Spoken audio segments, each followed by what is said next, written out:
2 mulheres e 2 homens para estar compondo essa equipe aí.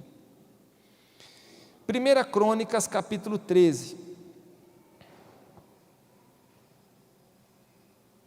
No final nós vamos ter um momento de intercessão, de oração. Tenho certeza que Deus vai tocar muito a sua vida. 1 Crônicas, capítulo 13, vamos ler o versículo 6 até o versículo 14, tá? Você pode acompanhar comigo aqui na tela. Eu vou ler na versão da NVI.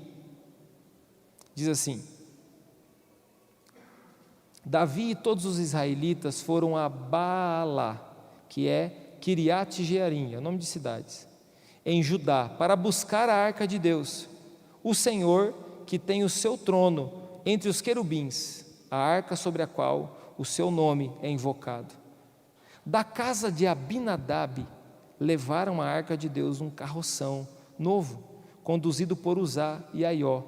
Davi e todos os israelitas iam dançando e cantando com todo vigor diante de Deus, ao som de harpas, liras, tamborins, símbolos e cornetas. Quando chegaram à eira de Quindom, Uzá esticou o braço e segurou a arca, porque os bois haviam tropeçado. A ira do Senhor acendeu-se contra Uzá, e ele o feriu por ter tocado a arca. Uzá morreu ali mesmo, diante de Deus. Davi ficou contrariado, porque o Senhor, em sua ira, havia fulminado Uzá. Até hoje, aquele lugar é chamado Pérez Uzá. Naquele dia, Davi teve medo de Deus e se perguntou: como que eu vou conseguir levar a arca de Deus? Por isso, desistiu de trazer a arca para a cidade de Davi. Em vez disso, levou-a para a casa de Obed-edom, de Gade. A arca de Deus ficou na casa dele por 3 meses, e o Senhor abençoou a sua família e tudo o que possuía. Pai, em nome de Jesus, nós pedimos ao Senhor que através do Teu Espírito Santo venha ministrar cada coração. Senhor Deus, que o Senhor venha edificar as nossas vidas, que o Senhor venha, Senhor Deus, agir sobre as nossas vidas de uma maneira sobrenatural, que a Tua palavra seja clara para nós, que a Sua palavra gere vida dentro de nós, que a Tua presença, Senhor Deus, venha, Senhor Deus, nesse momento nos encher. Senhor Deus, que o Teu amor, Pai amado, venha sobre os nossos corações. Senhor Deus, nos dá entendimento agora daquilo que o Senhor quer ministrar às nossas vidas, em nome de Jesus, amém. Meu querido, eu quero, você que de repente quiser anotar, essa ministração se chama O Segredo de Obed-edom. E esses dias eu tenho sido muito ministrado pelo Senhor. Quem convive um pouco mais comigo tem visto, eu já tenho falado bastante de Obed-edom, porque de fato ele tem me chamado muita atenção. Essa palavra aqui tem mexido muito com o meu coração, né? Olhar para a vida de Obed-edom e ver o que Deus fez na vida dele. Um homem simples, né? Poucos versículos falando da vida dele, mas o quanto algo sobrenatural aconteceu na família desse homem, na vida desse homem. E aí eu preciso explicar algumas coisas para você. Por exemplo, a arca de Deus. Você não tem familiaridade com isso? Mas quando Moisés estava no deserto com o povo, Deus deu algumas direções para ele, e foi de construir, né, uma tenda. Era uma tenda mesmo, de tecido, uma tenda que eles armavam durante o momento que eles paravam. Eles armavam uma tenda. E essa tenda, eles tinham alguns utensílios, e um deles era a arca. Imagine um lugar, né, bem menor do que esse, claro, como um templo desse jeito, uma entrada onde faziam sacrifícios, um lugar aberto, né, um segundo lugar onde tinha uma mesa com alguns utensílios, pão, candelabro, e um terceiro ambiente que seria como um lugar restrito, entrava lá só o sumo sacerdote e Moisés, né, fechado com uma cortina, e lá dentro ficava a arca da aliança, né, e o altar do incenso. O altar do incenso era tipo um altar mesmo, uma churrasqueirinha assim aberta, colocavam ali um carvãozinho queimando e jogavam ali um aroma, ficava um cheiro, né, um cheiro ambiente ali, e eles tinham a arca da aliança. A arca da aliança era um caixote feito de madeira, coberto de ouro, né, com alguns utensílios sobre ele. Tinha 2 querubins, né, esculpidos ali em madeira, e ali dentro eles guardavam as tábuas da aliança, eram 2 em pedras, né, que eram os 10 mandamentos, guardavam as 2 tábuas da aliança, tinha 5 mandamentos em cada uma. Eles guardavam a vara de Arão, um cajado de Arão, que é o que floresceu, né? Tem uma passagem bíblica que mostra lá quando ele floresceu, uma vara seca floresceu, mostrando que a descendência de Arão estava sendo escolhida para ser os descendentes dele, iam ser os sacerdotes e sumos sacerdotes. E tinha também uma amostra do maná, um potinho onde eles guardavam as amostras do maná, eram tudo guardado ali dentro. E esse caixote representava, né, a presença de Deus. Porque quando Deus queria falar com Moisés, por exemplo, ele vinha, aquela nuvem que estava cobrindo o povo, protegendo ele no deserto, vinha aquela nuvem, entrava para dentro da tenda, ia lá no lugar onde estava a arca, e aquele lugar era cheio de fumaça da nuvem, e Deus falava com Moisés ali. Deus falava com o sumo sacerdote ali. Moisés entrava mais vezes ali. O sumo sacerdote entrava uma vez por ano só, para oferecer o sacrifício de remissão dos pecados, né, do povo. Estou te explicando isso para você entender um pouco o que é a Arca da Aliança.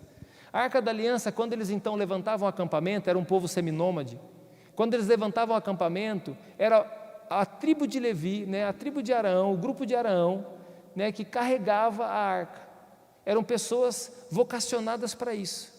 Eles carregavam assim, de maneira simples, uma vara que era atravessada nas argolas da caixa, né, eles cobriam essa arca da aliança com alguns tecidos, né, e eles carregavam nos seus ombros, e normalmente ela ia na frente do povo, e o povo ia marchando atrás. Inclusive nas guerras eles faziam isso, né, quando eles estavam conquistando Canaã, lá em Josué capítulo 1, eles estão entrando desse jeito, estão entrando nas guerras desse jeito, na frente vai a arca, tanto que os outros povos temiam a arca, temiam aquele lugar, porque era onde se manifestava o poder do Deus de Israel. Então a arca hoje em dia ela sumiu, desapareceu, não se tem notícia delas, né? Jeremias foi o último profeta que teve contato com a arca, né? E talvez ele tenha enterrado em algum lugar, desapareceu, porque a presença de Deus agora não está mais dentro de um caixote, está dentro de você. É isso que você tem que entender, não precisa procurar a arca não, a presença de Deus não está mais dentro de um caixote, está dentro de você. Mas esse caixote tinha uma amostra também de como se representava a sua pessoa, aonde Deus iria habitar. Interessante que ele era feito de madeira, de uma acácia, de uma árvore que tinha no deserto. Tem acácia também aqui, mas é da mesma família, mas não é do mesmo estilo, né? São vários tipos de acácia. Era uma árvore chamada acácia do deserto, uma casca grossa, espinhuda. E eles deviam fazer a arca com aquela árvore, com aquela madeira, né? E eles fizeram então esse caixote com essa madeira, para dizer o seguinte: quando Deus escolhe uma pessoa, mesmo que você seja cascudo, espinhudo, assim que é uma pessoa sem Jesus, né, repleta do pecado, Deus vem aplainar você, vem deixar você lisinho, e Ele cobre você também com algo especial, com a glória dEle. Essa madeira ela era revestida com o ouro puro, o ouro representa a presença de Deus. Então as pessoas, quando você entrega a sua vida para Jesus, talvez você era aquela acácia cascuda, mas você chega para Deus, e Deus começa a polir você, e começa a trabalhar em você, tirando aqueles buracos, aqueles espinhos, aquela casca grossa, e deixa você lisinha, deixa você lisinho, deixa você assim diferente, e além de deixar você já diferente no seu caráter, Ele deixa você revestido com a glória dEle. Quando Ele olha para você, Ele vê o Filho dEle. Você é coberto pelo sangue de Jesus. O que tem de mais valioso nessa terra é o sangue de Jesus. Então a glória de Deus vem sobre as pessoas. A arca da aliança. Hoje você, quantas arcas tem aqui? Você é a arca, onde Deus habita. E essa arca, então, ela deveria ser transportada da maneira certa. Davi, ele agora no reino, ele assumindo o reinado, né, reinando em Israel. A arca tinha sido roubada pelos filisteus. E ele então recuperou a arca. E ele, no meio do caminho, ele deixou na casa de um sacerdote, de uma família sacerdotal, que era Abinadab. Abinadab guardou essa arca, tanto que aqui no versículo 7, eles estão na casa de Abinadab. Abinadab guardou essa arca, né, por um tempo, né, e essa arca ficou lá aproximadamente 20 anos, na casa de Abinadab, guardada. Você imaginou um utensílio desse, né, representando a presença de Deus de uma nação inteira, né, dentro da sala de alguém, dentro da tua sala? Você já imaginou uma coisa dessa? Né, a presença de Deus, né, dentro da sua sala, está ali, né, talvez, não sei como que era a casa de Abinadab, mas estava ali, no ambiente da casa dele, ficou 20 anos na casa dele. Mas a Bíblia não deixa nenhum relato do que aconteceu na vida de Abinadab, na casa dele nesse período. A impressão que dá é que não aconteceu nada. A impressão que dá é que não tem nada muito marcante, que é importante ser relatado, né, que aconteceu na casa de Abinadab, apesar dele ter guardado bem a arca, guardou a arca, tanto que estava lá guardada. Não só a arca, mas estava guardado também tesouros do povo de Israel junto, porque aquilo ali já era um tesouro, tinha um grande valor, não somente espiritual, mas também um tesouro real para o povo de Israel. E eles guardaram outros tesouros, mas não teve nada de tão especial que aconteceu. A Bíblia não relata nada de tão especial que aconteceu na vida de Abinadab. Não mudou nada, não acrescentou nada. E é assim que eu percebo às vezes na vida de algumas pessoas, que talvez está em lugares muito especiais, às vezes está num ambiente muito especial, às vezes está diante de um momento tão especial, mas parece que aquele momento não mudou nada na vida da pessoa, não está mudando nada, até mesmo às vezes parece que tem muito tempo. Eu já estou na fase do bastante tempo que eu já sirvo a Deus, tem mais de 20 anos que eu e a Márcia se converteu antes de mim ainda, então tem mais de 20 anos que nós se convertemos, e às vezes vai passando o tempo, algumas pessoas eles têm anos de conversão e não mudou nada, não melhorou nada, nem no caráter às vezes nem no caráter mudou, às vezes nem na fala mudou, a presença de Deus não fez diferença na vida da pessoa. Sabe por quê? Não que a presença não esteja ali, mas a pessoa talvez não deu o devido valor à presença que estava ali. Mas eu não quero falar muito de Abinadab.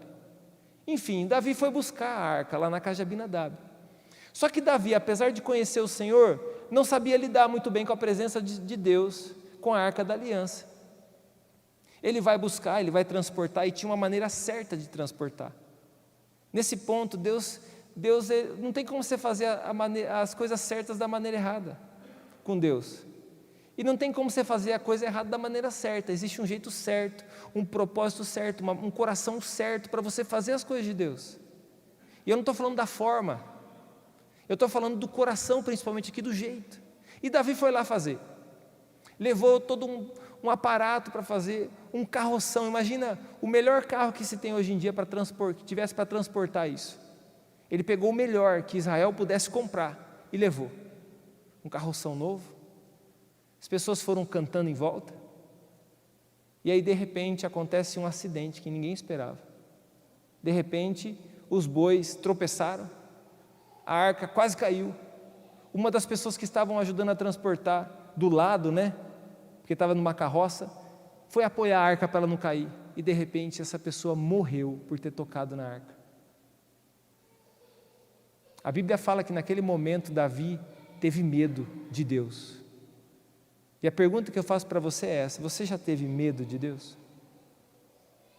Interessante que a Bíblia tem uma passagem, no Novo Testamento tem uma passagem, que fala assim, que nós não devemos temer as pessoas que podem matar o nosso corpo, mas nós devemos temer a Deus que, além de matar o nosso corpo, pode também enviar a nossa alma para o inferno. Uau! Nós não gostamos muito desse versículo, mas queríamos até, de repente, deixar ele de lado. Não quando você está tudo bem, você não quer deixar de lado. Você fala assim, é verdade, esse versículo mesmo é a bênção. É por isso que aquele sem vergonha lá tem que entregar a vida para Jesus. Mas quando você está do lado de lá, que de repente você deu um tropeço, a casca está tudo bem, mas você sabe que dentro não está certo. Você pensa assim, Deus tem misericórdia de mim. Deus tem misericórdia de mim. Porque em nenhum momento a gente deve julgar ninguém, nós não estamos aqui para julgar ninguém, nós estamos aqui para cumprir a missão de Jesus, salvar. Você sabia que Jesus, na primeira vinda dele, ele não veio para julgar ninguém? As pessoas apareceram diante dele com uma mulher adúltera, pega em adultério. A lei já dizia, essa mulher deveria morrer, apedrejada. Já pensou, meu querido, morrer apedrejado? Já pensou você morrer aos pouquinhos, com pessoas tacando pedra em você? Ela deveria morrer apedrejada.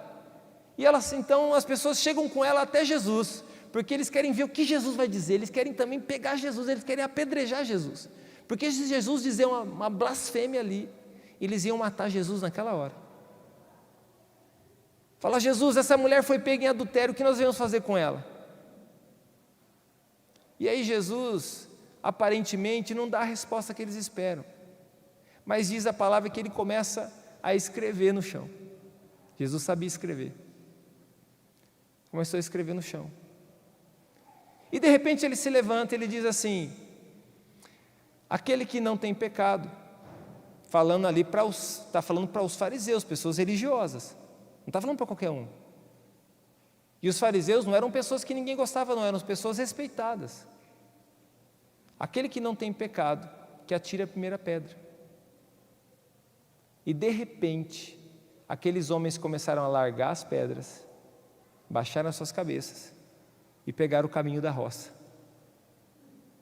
O que aconteceu? O que será que Jesus escreveu ali que mexeu tanto com a vida desses homens?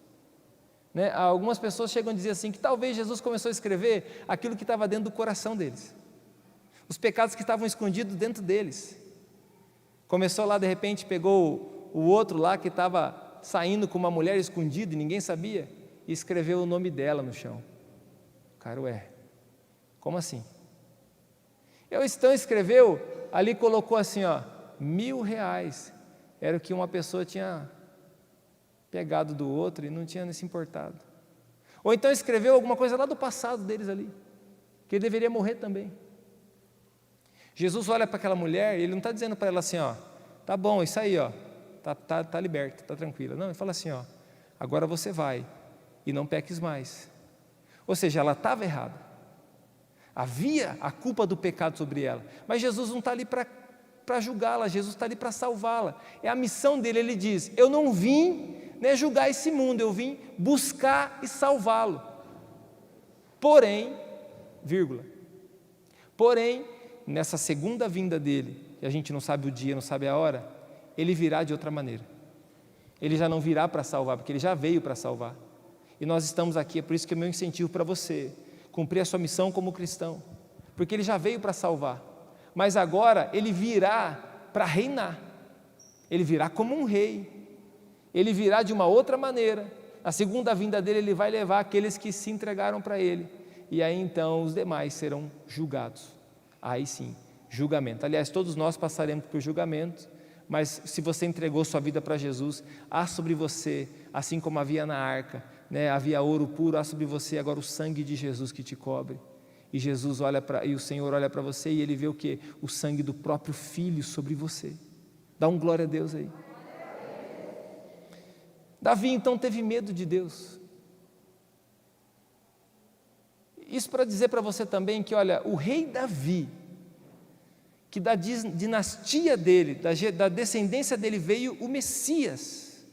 Pensa num cara importante, pensa em alguém que é amado por Deus, pensa em alguém que o Senhor olhou de uma maneira graciosa sobre a vida dele, seu filho Salomão e assim por diante, vem a dinastia de Davi, o rei Davi, o melhor rei que Israel já teve, até hoje.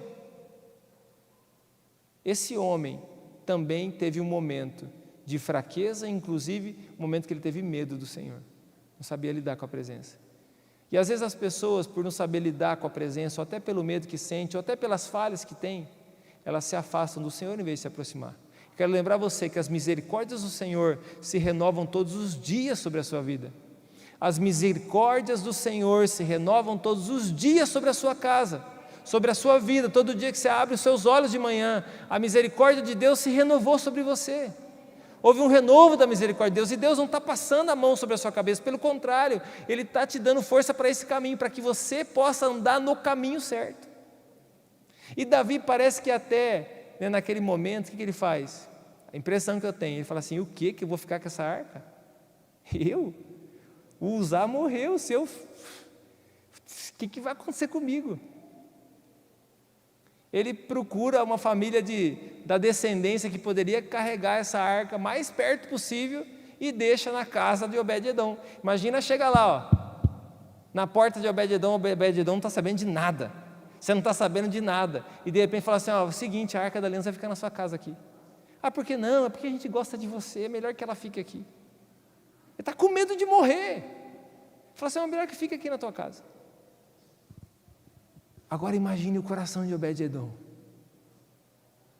Imagine o coração de Obed-edom. Pensa em algo que te surpreenderia. Pensa em alguma coisa que te deixaria de boca aberta. Pensa numa coisa que você não imaginaria. Pensa numa pessoa que estaria batendo na porta da sua casa que você não imaginaria. E de repente, na porta da casa de Obed-edom, está lá aquela parafernália real, a Arca da Aliança, um morto junto, né? E aí Davi, com medo de Deus, dizendo assim, ó, como que é teu nome? Obed-edom. Obed-edom, é o seguinte, eu sou o rei Davi, vai ficar com a Arca da Aliança aqui, só um minutinho, eu já volto buscar, tá bom? Tipo assim, Obed-edom falou assim, pensou assim, bom, eu estou sendo privilegiado, e Davi pensou assim, meu Deus, cara, eu vou vazar daqui antes que eu morra. Só que Obed-edom recebeu a presença de uma maneira diferente. Ele recebeu na casa dele essa presença de uma maneira bem diferente. Eu imagino a casa de Obed-edom uma casa comum, uma casa simples. Não tem nada a ver com a casa que você tem hoje. Eu imagino uma casa, talvez assim, ó, um cômodo único, construída de pedras ou até de argila. Os telhados não eram como esses aqui, não tinha luz elétrica, não tinha nada disso. Não tinha decoração na casa, era casa simples. Né? Talvez você não consiga imaginar, mas aqueles filmes bem antigos, né, de épico, mais ou menos aquilo lá. Uma pessoa simples. Recebeu na casa dele, não sabia nem onde colocar direito aquela arca. Com o devido respeito, porque na tenda ela ficava reservada, com uma cortina fechada. Ninguém podia entrar lá, mas agora está dentro da casa de Obed-edom. Sabe o que eu vejo Deus mostrando ali? Que a presença dele nunca foi para ficar escondida. A presença dele sempre foi para ficar dentro de você. A presença dele sempre foi para ficar dentro de você, no seu lugar de intimidade. E eu imagino que Obed-edom arrumou o melhor lugar que ele podia encontrar da casa para colocar essa arca. Com a família dele, eles então tiveram uma grande reverência, um grande temor, por saber que a presença do Senhor estava ali. Eles não tiveram religiosidade. Eles não tiveram assim, nossa, o que nós vamos fazer isso aqui? Não. Não tiveram medo, eles tiveram temor. Esse de reverência, de respeito. E ficou lá só por 3 meses. Mas a Bíblia faz questão de dizer que nesses 3 meses, olha só, versículo 14, a arca de Deus ficou na casa dele por 3 meses, e o Senhor abençoou a sua família, e tudo o que ele possuía.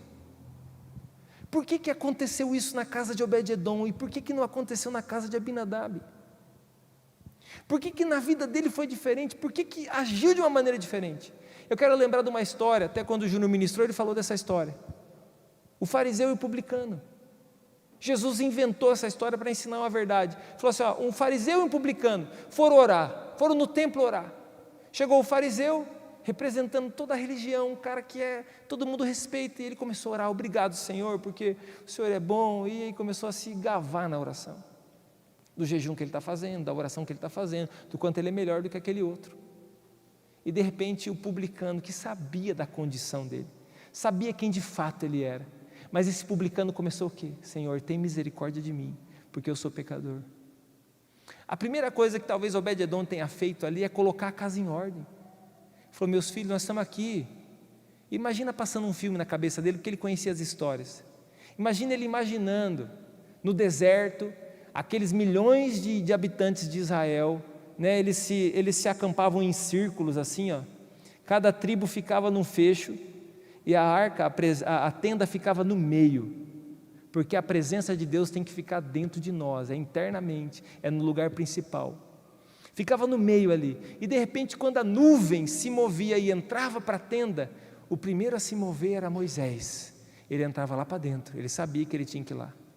O restante do povo, o que eles faziam? Saía das suas tendas e já botava a cabecinha para fora da janela. O que está acontecendo? Olha lá, Moisés, ó, vai entrar lá, alguma coisa vai acontecer. Josué se aproximava um pouquinho mais, a Bíblia fala que Josué ficava na porta da tenda. Imagina Obed-edom lembrando dessas histórias, falando assim, meu Deus, ali onde Moisés tinha o contato, aqui dentro está a pedra, está as 2 tábuas da aliança, aqui dentro está a vara de Arão, aqui dentro está o maná, que a gente nunca viu, porque nós já nascemos nesse tempo. Dentro da arca está a presença, agora está na minha casa. E Obed-edom então, nesse momento, tem uma atitude de humildade, porque é isso que agrada a Deus.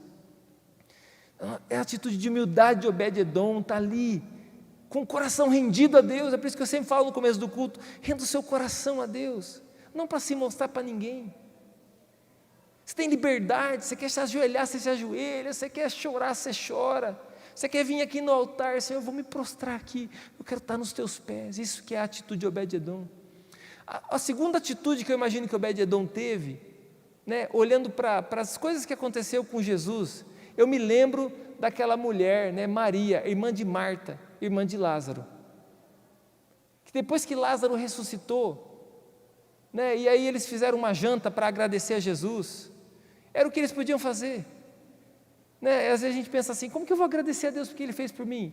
Porque eles podiam fazer uma janta para Jesus, deve ser um lugar, uma janta bem simples, mas fez uma janta para agradecer a Jesus, porque Jesus não está preocupado com o tanto que você vai dar para Ele, mas a atitude do seu coração que você vai fazer diante dEle. É mesmo aquela mulher na beira do poço, que Jesus pede só um copo de água. Está difícil dar um copo de água? Não é difícil. É impossível? Não, porque Jesus não pede nada para nós que é impossível. Se Ele está chamando você e está dizendo para você: você será liberto das drogas, você será liberto do vício, a sua família será restaurada, você será um homem restaurado, uma mulher restaurada, você será liberta, você será curada. Dá um glória a Deus aí.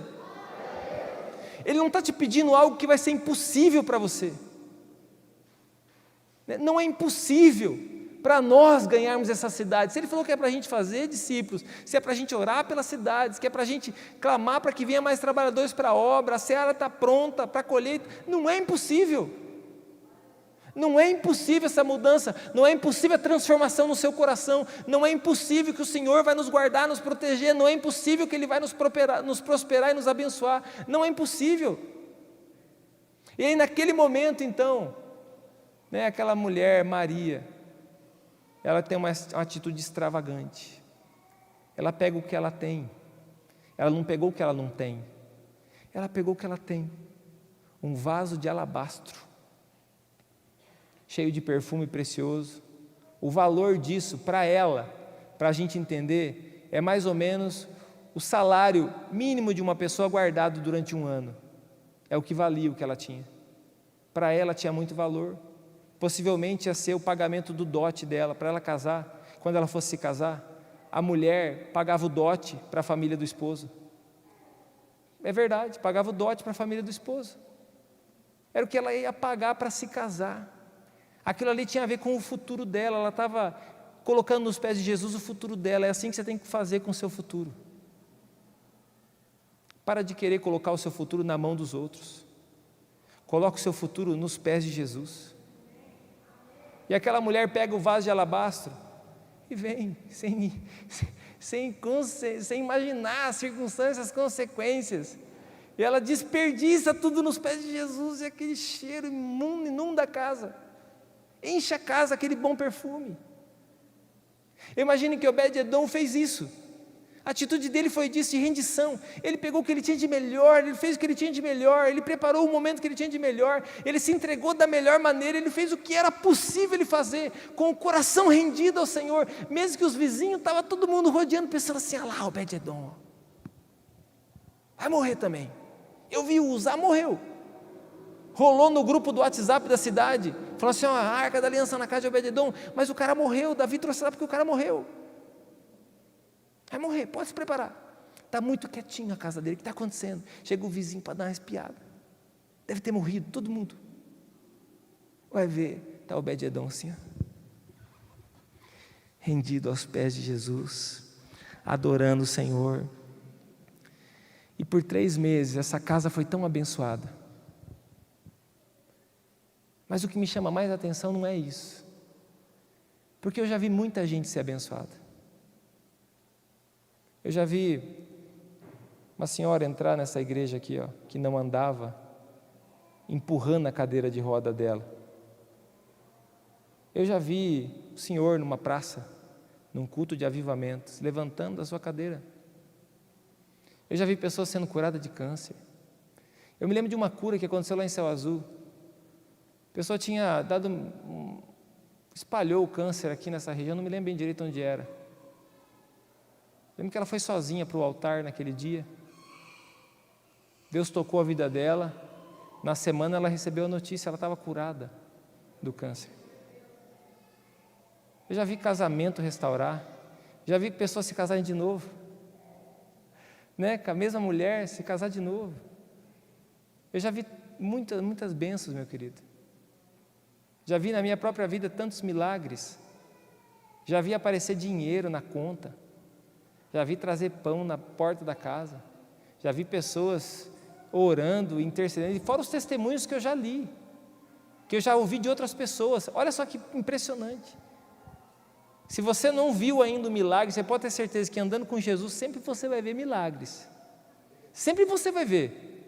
Você vai sempre ver milagres andando com Jesus. E aí, meu querido, então o milagre na vida de Obed-edom não me chama tanta atenção. Porque ele poderia ser só mais um que recebeu mais um milagre. Igual essa mulher que eu falei primeiro do câncer, recebeu a bênção de Deus. Até o momento que eu estava em Céu Azul, não andava com Jesus, não queria Jesus, mas foi abençoada por Jesus. Porque Jesus nunca faz nada na vida de alguém esperando que a pessoa é obrigada a seguir Ele, jamais. Mas a pessoa toma a decisão dela. Jesus curou o cego Bartimeu. Lembra do cego Bartimeu? Marcos capítulo 10, curou o cego Bartimeu. E aí, chegou para o cego Bartimeu: o que você quer que eu te faça? Eu quero ver. A tua fé te curou, agora vai. E a Bíblia fala que ele deixou a capa dele, e a partir daquele momento ele começou a seguir Jesus. Ele não era obrigado a seguir Jesus, mas ele tomou uma decisão. E aí você pega Obed-edom, por 3 meses a arca ficou ali, depois a arca foi levada, e foi levada para Jerusalém, a tenda foi armada, estabeleceu uma sala de oração ali naquele lugar, que era 24 horas, havia mais de 1000 pessoas envolvidas naquele lugar, adorando, na portaria, tocando e intercedendo, e aquele tempo de muita intercessão. E o que Obed-edom fez? Vai comigo, deixa eu achar o versículo aqui. Vai comigo em 1 Crônicas capítulo 15,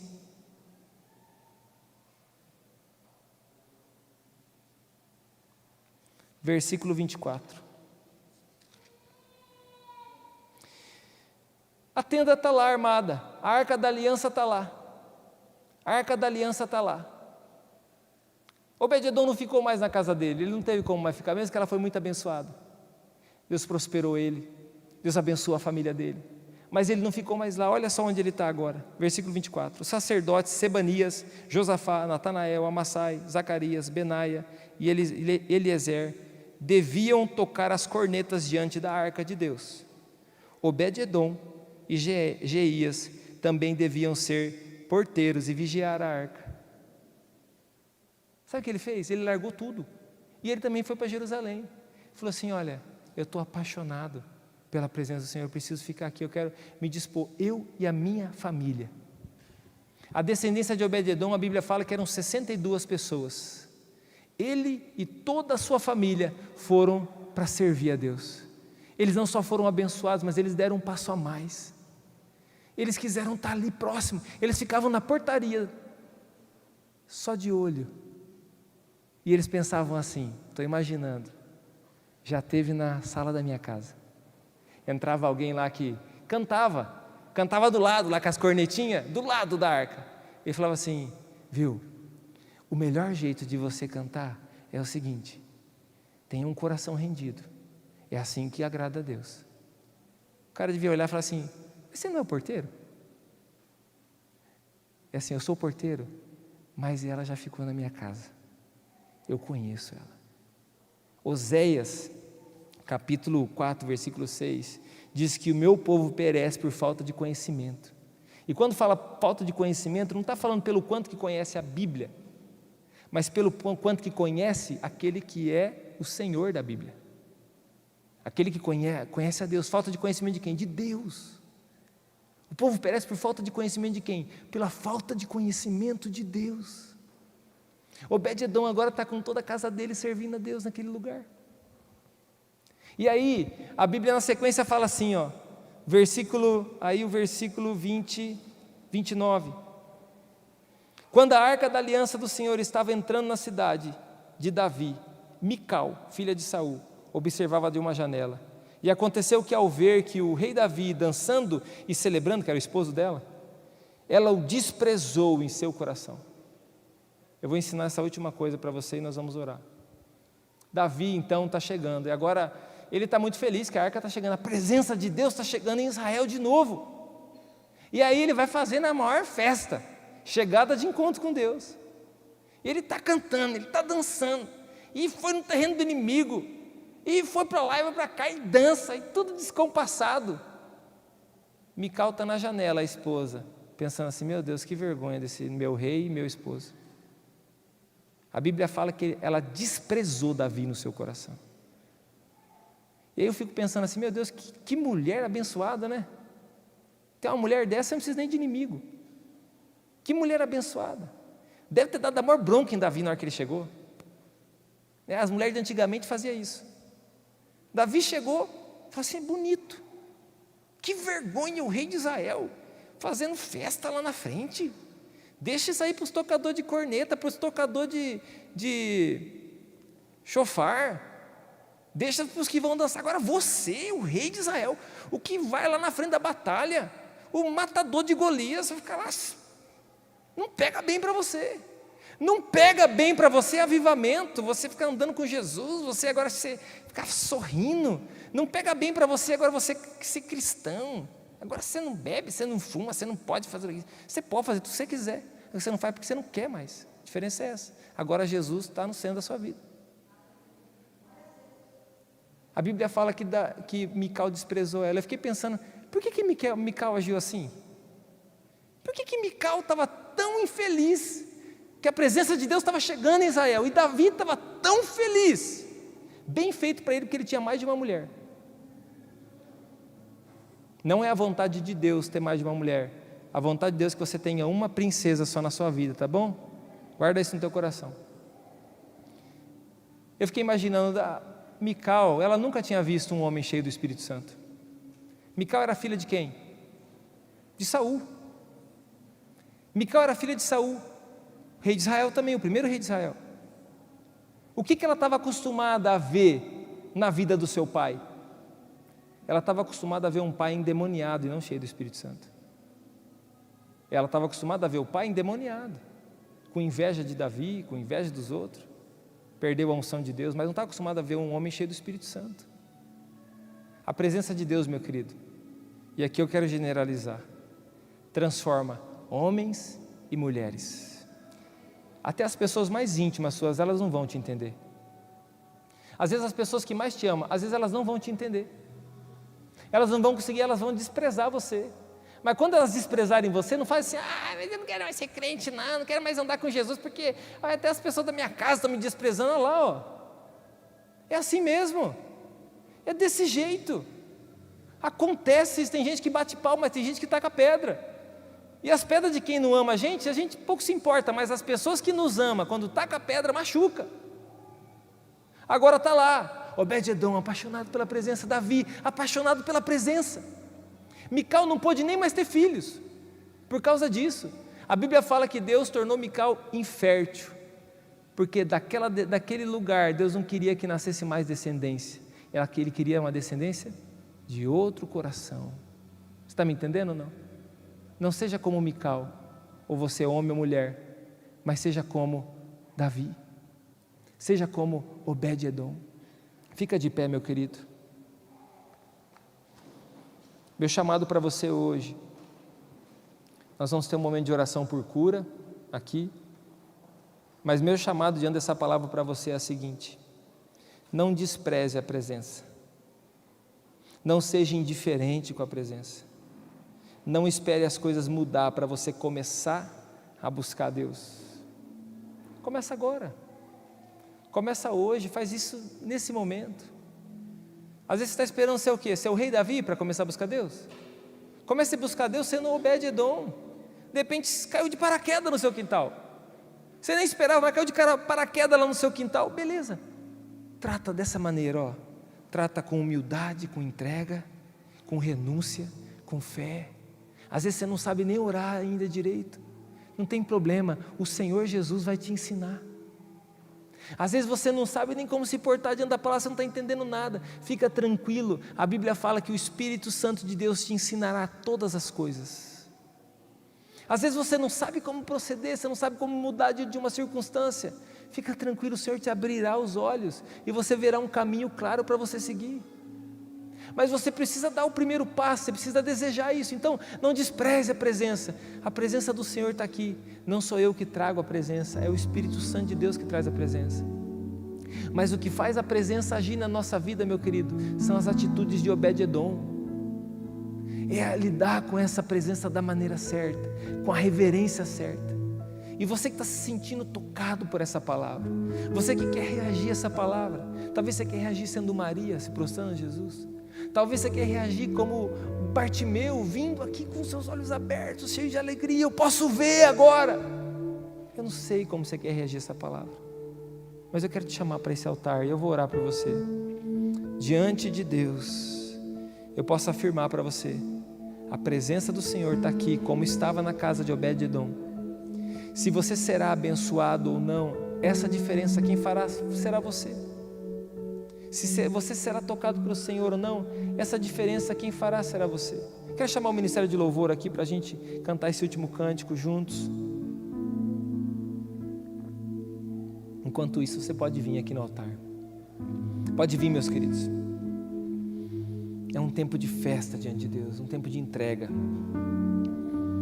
um tempo de quebrantamento. Eu sinto isso no meu coração. Hoje, enquanto eu estava aqui, o Senhor me lembrou de um momento, de um dia, eu não me lembro quando foi, eu me lembro que foi um dia, que no meio do culto, antes da palavra, eu já fiz um apelo de salvação. Eu sentia que o Espírito Santo estava me conduzindo. Naquele dia veio, talvez toda a igreja, ou 90% da igreja veio no altar. Eu senti que o Senhor estava fazendo algo no coração daquelas vidas, tocando aquelas vidas, agindo na vida daqueles homens, na vida daquelas mulheres, agindo na vida daquelas crianças, agindo na vida daquelas famílias. Se achegue o mais perto do altar possível, para dar espaço para os demais irmãos, o mais perto do altar possível. Fica no seu lugar secreto, feche os seus olhos, né? Não se preocupe com quem está ao seu lado agora, mas de todo o seu coração, se imagine você agora dentro desse lugar com a presença de Deus. Agora eu estou garantindo para você, a presença de Deus, ela não está externa não, a presença de Deus não está longe de você não, a presença de Deus está dentro de você, no teu íntimo. Aí você está assim, mas Senhor, meu coração não está preparado, a minha casa não estava arrumada. E o Senhor está dizendo para você, não importa meu filho, agora é hora de você colocar em ordem. Eu vou te ajudar a colocar essa casa em ordem, eu vou ajudar a colocar esse coração em ordem, eu vou te ajudar a reorganizar as coisas da sua vida, eu vou te trazer a visão que você precisa, eu vou trazer a direção que você precisa, eu vou trazer o fortalecimento que você precisa, eu vou trazer a graça de Deus sobre a sua vida, a graça de Deus sobre as nossas vidas. Enquanto a gente canta esse cântico, eu gostaria que você tivesse um tempo com Deus. Você vai falar com o Senhor.